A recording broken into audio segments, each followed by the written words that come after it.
This man told you he had Katt Williams' role. He was gonna be Money Mike. You were originally supposed to play Katt Williams' character. Yes. And Katt Williams was supposed to play my character. You mean in Hollywood they cast a 5'5" black Santa Claus that weigh 145 pounds? That's your story. 2 years later, he's doing that as his last joke on the Kings of Comedy. And he's doing it verbatim. He's just changed my car into a spaceship. And so a couple of years later, that decision caused me to be homeless, and I lived in the car for 3-4 years. Steve Harvey wasn't never homeless. When Mark Curry was touring with him 25 years ago. Steve stole my material on his show, so I had a beef on that. I think Katt was saying I haven't sold my soul, and that's why I haven't crossed over. All the receipts that people are looking for, we have those receipts. We're gonna break down those receipts. So without further ado, let's jump into this. It's a matter of opinion. If I'm right, I'm leaving off for now to go outside, putting chores and obligations on our part. You don't do your material around a lot of comedians. That's like stealing in front of the police. You know? They mean well, but they sit on the side. Oh, that's funny. Next thing you know, you see it on HBO or something. You be sitting at home. That mine, you know. But ain't nobody gonna believe first come, first serve. You know. So when you do new stuff, you never. I'm telling you, for you comics coming up, never bring your stuff out in front of a house full of comedians. You will never work a lot. Especially established comedians like myself, you'll never work a lot. Make sure you keep that. And I want that question to be asked on the couch. Did he steal your shit for real? Yeah. That I can answer that question is by telling the Bombinicious story. It's a true story. See, there was this white family lived in Mississippi, and they had this man who worked for them occasionally named Bombinicious. Now, he did various small jobs for them on and off for about a week. One night, he had just finished bartending a party, and the lady of the house realized that she didn't have any money. So she said to him, Bombinicious, I want to write you a check, but I don't know how to spell Bombinicious. And he said, well, I've been meaning to talk to you about that. See, when I came to work for you, I told you my name, and then I said, but you can call me by my initials. Everybody around here call me Bombinicious, it's fine. You call me that. Don't even worry about it. Everybody call me Bombinicious. Everybody call you Bombinicious. Yeah, everybody in the whole city call me Bombinicious. Don't even worry about it. It's fine. You call me that. Don't even worry about it. Bombinicious, this is what everybody call. Yeah, everybody call me that, man. Don't worry about it. I'm like, all right. So all week long, my talking about Bombinicious, what up, boy?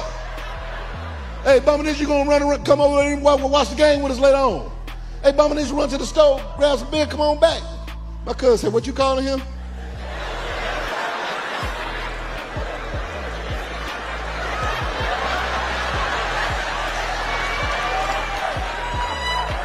Bombinicious. He said, everybody call him Bombinicious. It's all right for me to call him that. Like, nah, man, his name's CJ. He's saying you could call me by my initials. That's what he's saying. Katt called me from the theater, right? Okay. He like, I'm gonna kill that set. I said, why? He said, I'm at the theater right now. In the biggest store, my joke. I'm like, you bullshit. I said the joke when you in the car and the music's so loud that you can't hear the engine turn off. He said, yes. I said, Katt. He said, now I'm going to the improv. I'm going to that. He said, Katt, listen to me. So listen careful. That's a blessing. I said, everybody gonna know who you is. That Cedric finna put you on. He probably finna get you some money. Humble that, take that. It ain't like he stole it. It's like the embracing you. That's you. Hey, I was excited. I said, you young, dude, we finna be on. I looked at it from that point. Like, Katt, I'm glad you feel that way. It's because he's storing your shit. I said, then what are you doing? He's pop locking as we speak. Right. Now, what is gas? $600 a damn gallon right now? I don't care how much money you got. Gas is entirely too high. That's all I'm saying. You are not supposed to be at the gas station making life decisions. You just at the pump. Just, Negro, did I eat today? I can't get no half a tank. I got 6 cigarettes. I can't even do it. They done messed up the whole gas station experience. Used to be, if you had $10, $15, you could go to the gas station with confidence. Because you knew you was either going to be full or damn near full. If you had a 20, you didn't even talk to the person at the counter. You just 20 on the left. You guys know Katt Williams has broke the internet on Club Shay, where this guy was speaking about comedians. And when I'm talking about comedians, I'm talking about the top dogs that we know. We're talking about the Cedric the Entertainers, the Steve Harvey, the Ricky Smileys, the Kevin Harts. And after he was speaking about said comedians and how they're stealing lines to rise to the top and basically exposing a lot of things that happens behind the scene when it comes to the comedy realm and Hollywood, so to speak. And not only did he speak about these comedians, he also spoke about Jonathan Majors, he spoke about Kanye West, he spoke about Diddy, he also spoke about Kim Kardashian. Like, the list goes on and on. And this is a 2-hour, well, actually it's over 2 hours and 30 minutes of an interview. So I definitely suggest that you ladies and gentlemen check out Club Shay's interview with Katt Williams, because I believe right now it has over 17 million views. $100 billion. Now, with that said, a lot of things that he said had people scouring to the internet and basically acting like private investigators to see or try to validate the things that he was saying, you know, looking for the receipts, so to speak. So that's what we basically did here. All the receipts that people are looking for that wanted to validate what Katt Williams was saying, we're gonna break down those receipts and also give our commentary with said receipts. Let's jump into this. I have watched all of these lowbrow comedians come here and disrespect you in your face and tell you straight up lies. Ricky Smiley sit here and you said out that mouth, you stole Friday After Next, the one I was in. I wish all of America fumbled a bit. This man told you he had Katt Williams' role. He was gonna be Money Mike. Wait. And Katt Williams was gonna be the Santa Claus. You were originally supposed to play Katt Williams' character. Yes. And Katt Williams was supposed to play my character. And somebody said, no, we want you to play Mike. The thieving ass Santa Claus. Right, and then, yeah, because Katt Williams was gonna be the Santa Claus. Right. You mean in Hollywood they cast a 5'5" black Santa Claus that weigh 145 pounds? That's your story. When I auditioned for Mighty Mike. Right. He told everybody, it should have been my role. Everybody on the scene. Why do you think no cast member has ever said anything? So when I went in there to audition, I'm at the toilet. When Katt Williams went to use the bathroom, that's the line I had to use to audition. The problem with Friday After Next is we're trying to make a classic comedy. And this comedy involves a rape. And rape is never funny, no matter who it happens to or what the circumstances are. If you would allow me to allow us to do this movie without a black man getting raped in it, I promise you that it will be twice as funny as it would be with him getting raped. So I guess when Katt Williams did it, they added the whole pimp twist to that character, which was actually a better decision and made it funnier. Because ain't no way in the hell I could have executed that role like that. And I'm glad that they made that decision and they put me in a Santa Claus role, which was actually perfect. That's why I'm saying, that's why I can't let Ricky Smiley say he was supposed to play Money Mike, because I wrote the words for Money Mike. I designed the hair for Money Mike. I collaborated with the wardrobe department and made outfits to make sure that no one in America would be wearing what Money Mike was wearing. Ricky sat here and told you that they cut him out of every movie he did. They always had a reason. Like, why didn't Cube set the record straight? Terry Crews could have set the record straight. Mike Epps could have set the record straight. You know, all these guys I know are funny as hell. You know, I didn't discover them. You know, they were doing their stand-up or doing their thing, and I knew that they were great and that they could act and that you know, if I have an opportunity, I was gonna give him an opportunity. You know, to me, that's what it's all about. You know, as far as, you know, specific things, you know, Katt was 100 on a few things. Most of what he was saying. So there you have it, how Katt Williams called the bluff on Ricky Smiley on the whole Friday After Next thing. And to be honest with you, I had no idea who Ricky Smiley was until I watched Indisputable with Dr. Rashad Ritchie, and he would be guest on there to give his opinion on TYT. Now, with that being said, when they said that he was a comedian and a celebrity and stuff like this, I had no idea who this guy was. So I can understand him going on Club Shay and trying to put himself in a position where it's like, yo, I'm more famous than a lot of people think, so to speak, and I could have had these roles, yada, yada.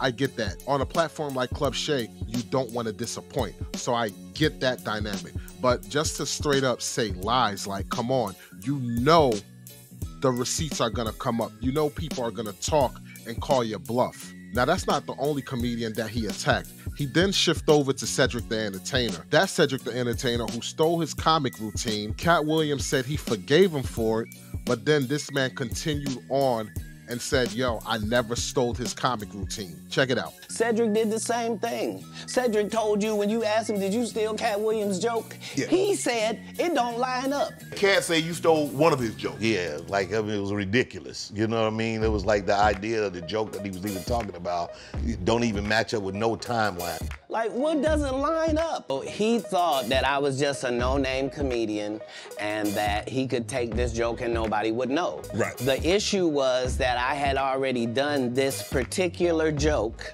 on BET's Comic View twice. Right. It had done so well on BET's Comic View that they had made it part of the commercial.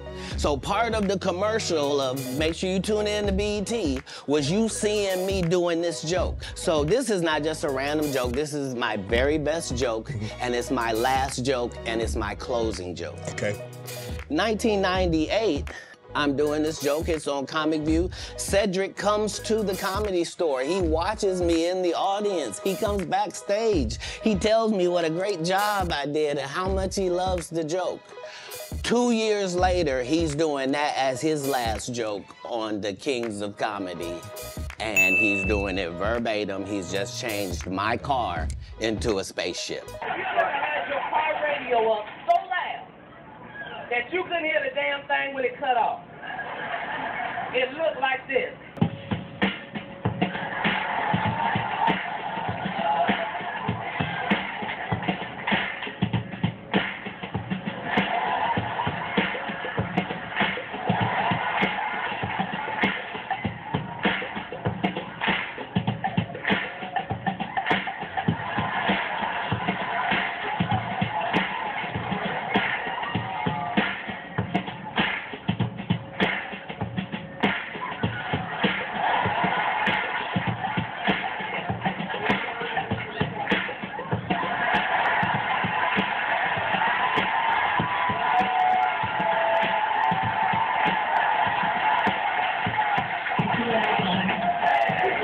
They gonna move to the moon.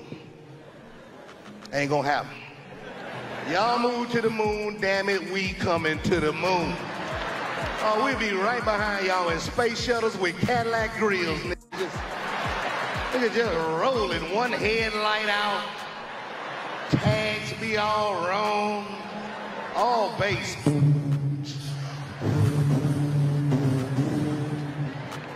Y'all know we'll drive a space shuttle too. That's right up our damn alley. A space shuttle is long. They ain't scared no black folk. We'll drive a space shuttle. We grew up driving long cars. We'll drive a space shuttle like it's a 72 deuce and a quarter. We get us a cigarette. We be in a space shuttle like it's a 72 deuce. We get us.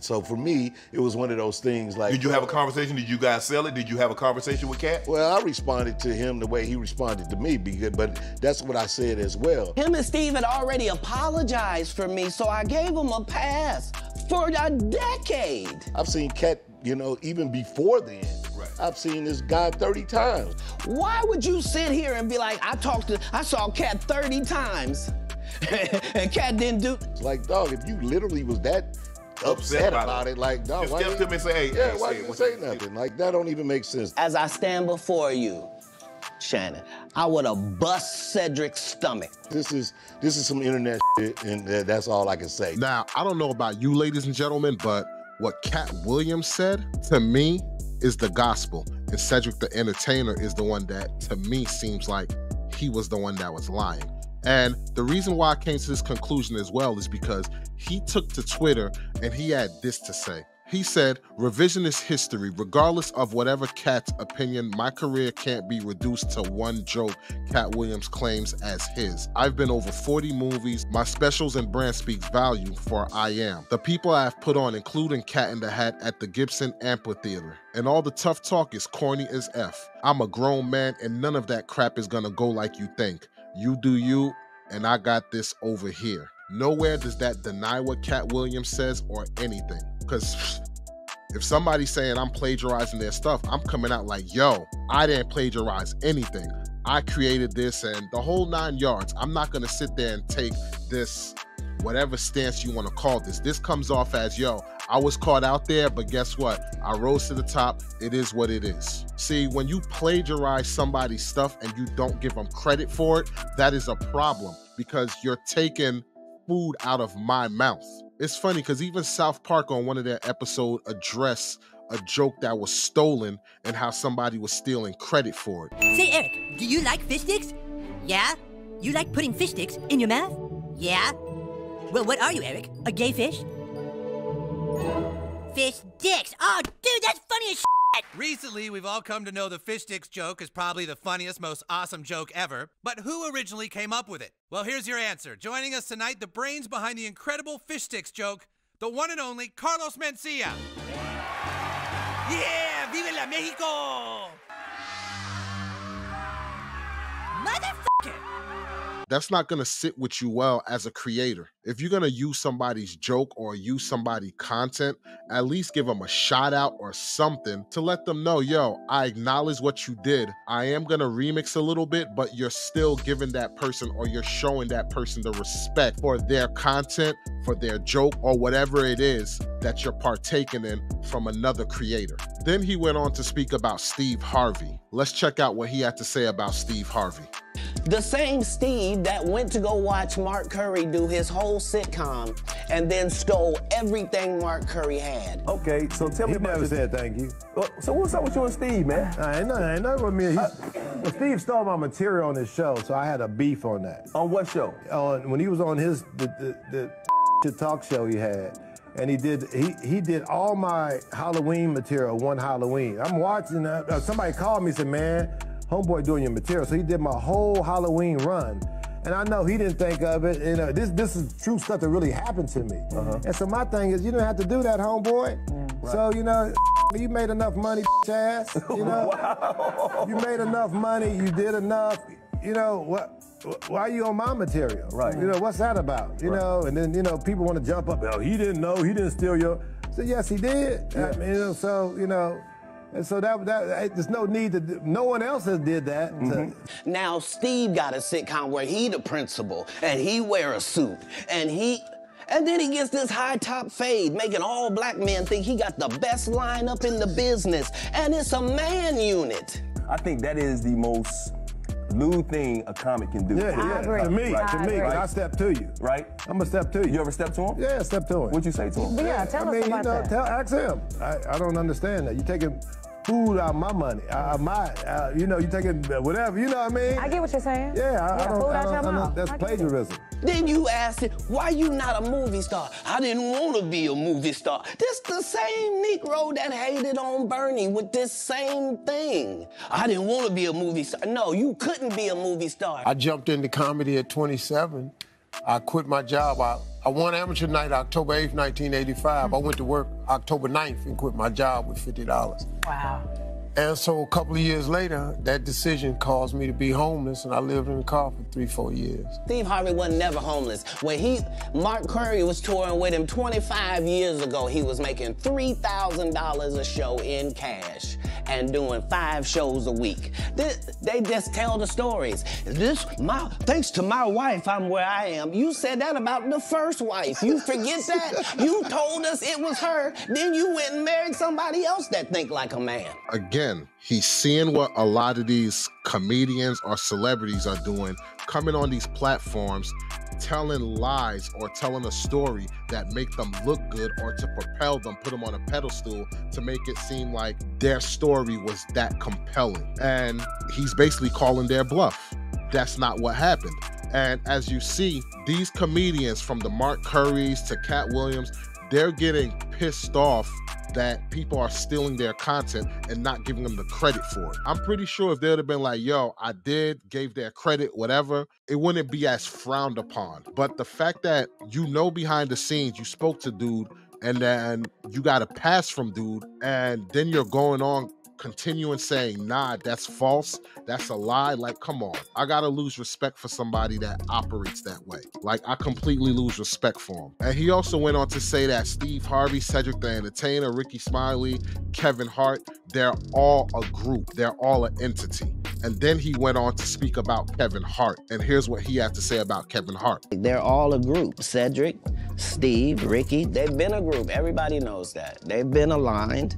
And there are these alliances in comedy. And if you stand against them, then they sometimes have a problem. But we don't let that change the content, because that's all you know me for, is that I'm quite likely to tell the whole truth and nothing but the truth, so help me God.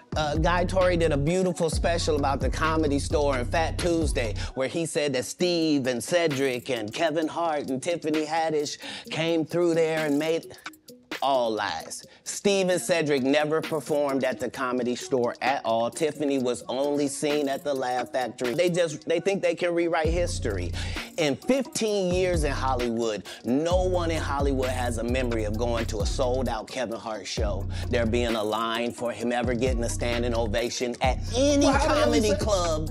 He already had his deals when he got here. Have we heard of a comedian that came to LA and in his first year in LA, he had his own sitcom on network television and had his own movie called Soul Plane that he was leading? No, we've never heard of that before that person or since that person. What do you think a plant is? Maybe people don't understand the definitions of these words. He just did his documentary with Chris Rock where he shows you that his whole upbringing in comedy was on the East Coast. Yeah, it was. So how simultaneously was he here in Los Angeles doing the same thing? My frustration with Katt Williams comes from, you keep pointing at Hollywood. Hollywood this, the white man, this, and this. When do you take responsibility for your actions? You had the shot. Katt was in that position at one point. You were the guy. Yeah. You were set up to be the star. You didn't show up to work. The industry doesn't mess with Katt because he didn't show up for the studio. No studios have ever said that. Look at my IMDb. It will show you that no studio has ever lost money with me on the script. How? You f***ed off promo shoots. You f***ed off your promo f***ing trips that they had set up for you. You became a risk to the studios, which is why the studios stopped f***ing with you. Why was he a risk? He chose drugs. Oh, okay. Take responsibility for what you chose and say, you know what, I gotta fix me, and I'm gonna come back and I'm gonna stand up for comedy. Katt's on drugs.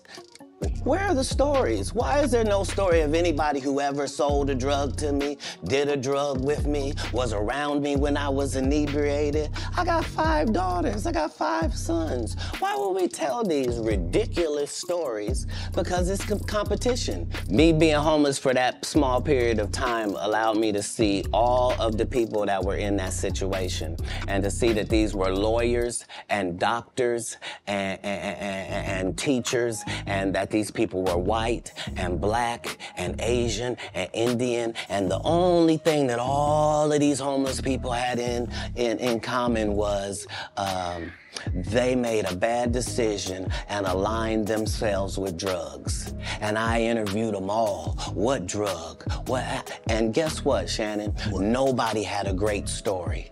Nobody had a great story of what meth had done for them, what crack had done for them, what cocaine had done for them, what heroin had done for them, what speed had done for them. Nobody had them stories.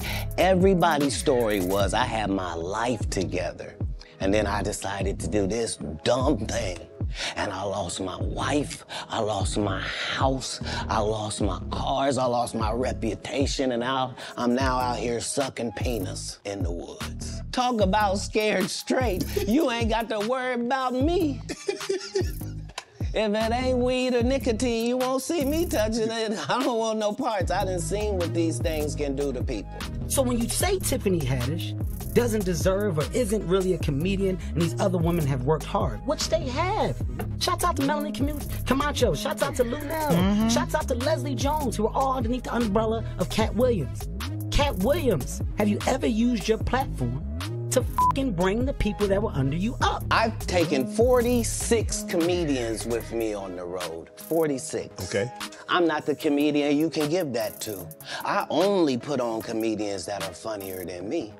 Anybody that ever told you differently was a fat faison liar. I'm choosing comedians that also write and work hard and don't steal other people's material. And I'm making sure that they all make $300,000 a season. And I'm making sure that they're not ever signed to me or my conglomerate. And that's why they're successful. No, you can work with me and still be an independent businessman, boss owner like you came in. Right. I don't need you to be subservient to me. That's those other guys that make you pay dues. Okay. I don't harbor any resentment to any of these entities because I can't be jealous. I've never seen them have anything that I ever wanted. I hate to seem like a petty individual for picking apart lies. Competition is a driving force. And I don't require anybody to be better. Who am I? I just require if you're a loser and you've taken shortcuts at every chance and you've made sure that you didn't put anybody on that really had a work ethic and was a God-fearing person and you helped that. If that was never you, then don't act like that's you. So as you see, the main issue that he's having and why he's bringing up these comedians or these celebrities up is because he personally feels that they don't have the talent like they think they do, but they still made it to the top. And how did they make it to the top is they took shortcuts. They did things that one could question their character and their integrity. And then they lie about it and then try and make it seem like other people aren't hard workers. And that's why they didn't achieve the levels that they achieved. That's what this man is speaking out against and have a disdain for. So everybody's wondering like, dang, why did he go in on these celebrities? Like, is it because he's jealous? No, he knows their backstory.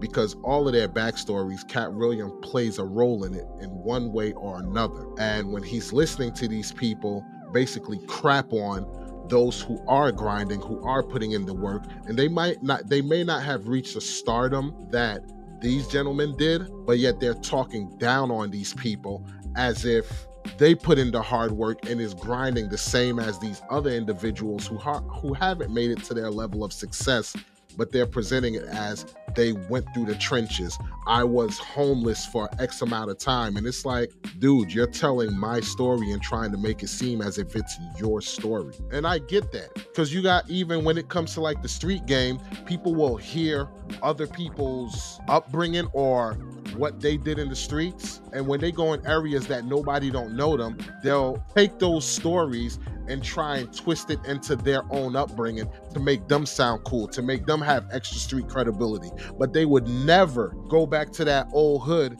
and speak that false ideology or false gospel that they're presenting to those that didn't know them from back then. So we see this all the time, and that's what he is standing against. This next clip I'm gonna show you, Katt Williams is gonna go into depth of how a lot of these people and celebrities and comedians sell their souls by doing egregious things to get to that stardom, to reach that fame. Check it out. My goal was to get this far in Hollywood and still have a virgin asshole and never have sucked a penis. That was my only goal. Martin tried to put me in my first dress. You know, we get in that office and this fool pull out Big Mama's House too. I almost died.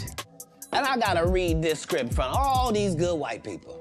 And I'm literally saying to everybody, why is he in a dress again? You already played the old lady as an FBI agent. We can play anything now. I get so mad, I say, you don't want me. You want Brandon T. Jackson. And that's who they went and got. Twice I said it, they went and got him. Just like I'm telling you, I had that other dude's work. I had all of it. Only Katt Williams. Katt Williams was trying to always say, Brandon, don't wear a dress. You know, he called you, or is this? No, he was saying it in the media, so I thought he was heckling me. He was really trying to help me at the time. I didn't know that. I was immature. Right. I feel like, dang, why I'm just trying to make it. Why you bashing me? And then he was trying to warn me, you know, don't get in the dress. So the awakened Brandon, you couldn't pay him $1 trillion to get in the dress. Yeah. Was there like, how did they present that? Well, you knew right away you had to get in the dress. I did the scene on Lottery Ticket. Okay. That scene on Lottery Ticket. After that, they were pushing his dress on me. It was something about that scene that touched a lot of people, and I think I was too real. Why do you think Gary Owen can't cross over and he already white and been in comedy for 25 years? If what I say ain't the case. I got to get into I got to unpack this podcast, because Katt made a comment where he said, why you think Gary Owen, who's a white guy, has been doing stand-up for 25 years, hasn't crossed over? And when he said it, I was like, wait a minute, was that a good thing or bad thing? And I literally had to go to Twitter and start asking people, was I catching strays or what was that? And they was like, no, they were saying you haven't sold your soul. That's why you haven't crossed over. You've been consistently you, and that's why you haven't, quote unquote, crossed over. So I was like, oh, okay, that made sense. Now, I'm not going to get into it, but I've been, I was in an awkward situation one time where I can't say for 100% this person was trying to make me do something, casting couch type deal, but it felt like it. And I was like, is this that point where I've always heard, would you suck a dick for $1 million? And I was thinking to myself, and I was in this office in this room going, well, this is I'm about to answer this question. And the answer was no, I wouldn't. So now listen, I can't say for 100% that's where it was going, but it felt like it. It felt like it. You got to be in the room to feel it. And I was like, oh, this dude is really coming on to me. Like, this is happening in real life.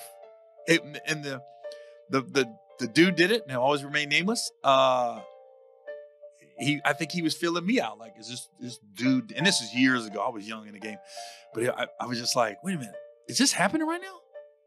I was like, oh my God. And then I was like, I made it very clear I like women. I'm not going that route. Blah, blah, blah. So I'm not gonna get into it, but I was wondering, I was like, ooh, is this happening to me right now in real life? So I think Katt was saying I haven't sold my soul, and that's why I haven't crossed over. Are you related to Luda? No, so there was a crossroads where we were both invited to an Illuminati thing, and it had to be one or the other of us, and decisions had to be made. So it was both of us, we were equal. One of us had to cut off all their hair and couldn't do the sideburn thing no more with the points. And the next person, they said, was going to get $200 million because they were going to pay him $10 million a movie to do 20 movies. And that's how the conversation happened. One of those persons turned out to be Ludacris, and the other person turned out to be Katt Williams.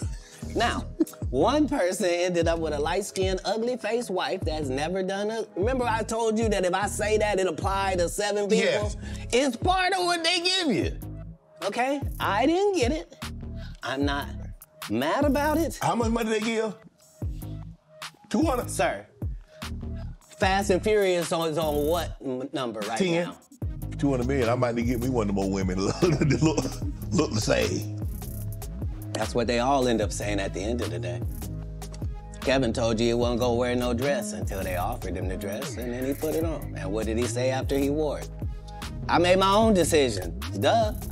But you didn't make it before they brought it up, did you? It's always on my mind, like Snoop's cannabis shredder. I'm always on my grind. They throwing shade because niggas could never take my shine. I bring my watch collection on my jet. Let me take my time.